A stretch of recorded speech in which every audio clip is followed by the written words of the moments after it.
de te lancer dans la réalisation de l'alias fiscal SCI, il faudra au préalable vérifier certains éléments dans ton dossier. Donc notamment dans les contacts dossiers, vérifier que toutes les informations soient à jour, mais également dans le module investissement et financement si ce dernier est géré dans ton dossier, et enfin depuis la production comptable. Depuis la tuile contact, je vais aller vérifier les données de mon dossier, donc à savoir que toutes les données soient à jour, donc bien complétées. Donc attention à l'échelle des temps, donc bien respecter votre positionnement. Donc on conseille de se positionner sur le dernier mois de l'année N-1 pour être sûr et garantir que les éléments modifiés ou ajoutés remontent correctement dans l'alias SCI. Donc les éléments prioritaires à vérifier sont les coordonnées du dossier, donc à savoir le nom, la raison sociale, le SIREN, l'activité, mais surtout la forme juridique du dossier. Également depuis la rubrique adresse, qu'il y ait bien les coordonnées complètes au niveau de l'adresse. Et enfin, depuis l'onglet information juridique, vérifier que le capital social, le nombre de titres, la valeur nominale du titre et le type de titre soient également renseignés. Autre contact qui est très important pour l'alias SCI sera les contacts associés, où il faudra vérifier pour chacun d'entre eux que tu aies bien complété donc toutes les informations d'identification en lien à l'associé, mais depuis l'onglet associé, vérifier que le type de titre, le nombre de titres, le nombre de droits de vote et également les titres en pleine propriété s'il y en a, soient complétés. Et enfin, indiquer le type d'imposition pour chacun des associés en SCI. Donc, indiquer le type d'imposition, donc BA, BIC, IS ou revenu foncier pour que ce type d'imposition puisse remonter correctement dans l'alias fiscal.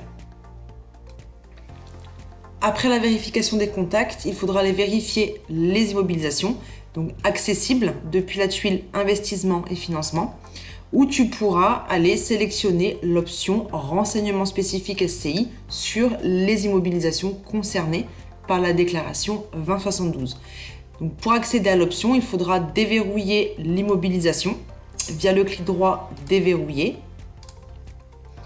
Depuis l'onglet attributs et la rubrique information permanente, tu pourras avoir l'option renseignement spécifique SCI. Donc il faudra simplement cocher l'option et renseigner les différents éléments spécifiques à l'immobilisation. Dernière vérification à réaliser sera dans la production comptable, donc accessible depuis la tuile comptabilité. Donc petit rappel, attention au positionnement dans l'échelle des temps, bien se positionner sur l'exercice concerné. Il faudra accéder au menu attributs, donc depuis le menu déroulant, où tu pourras, depuis la rubrique paramétrage professionnel particulier, activer l'option avec saisie des règles fiscales SCI.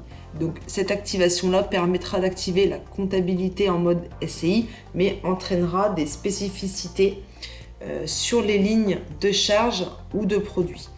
Donc je vais te montrer l'impact de l'activation de cette option. Donc si j'ouvre un compte de produit par exemple et que je me positionne sur une ligne, tu verras apparaître en bas de l'écran 3 nouvelles rubriques, donc à savoir la rubrique spécifique BIC BA. Donc ce choix te permettra d'exclure certains montants lors de l'importation des valeurs comptables dans l'alias 2072, donc pour la détermination des résultats des revenus fonciers des immeubles. Tu peux modifier le résultat en réalisant un clic droit, donc pour sélectionner oui ou non. Ensuite, tu as la rubrique immeubles concernés, donc en réalisant un clic droit, tu obtiendras la liste des immeubles SCI qui a auparavant été enregistrés donc dans le module investissement et financement. Et enfin, la règle fiscale, donc cette zone s'alimente automatiquement donc en fonction de la déduction spécifique de l'immeuble que tu viens de rattacher et qui a été créé dans le module investissement et financement. Donc, à noter que l'affectation d'un immeuble est obligatoire pour toutes les lignes comptables de charges ou de produits, donc y compris les produits financiers et exceptionnels. Cependant, s'il n'existe qu'un seul immeuble en mode SCI, donc il sera automatiquement proposé par défaut donc dans la rubrique immeuble concerné.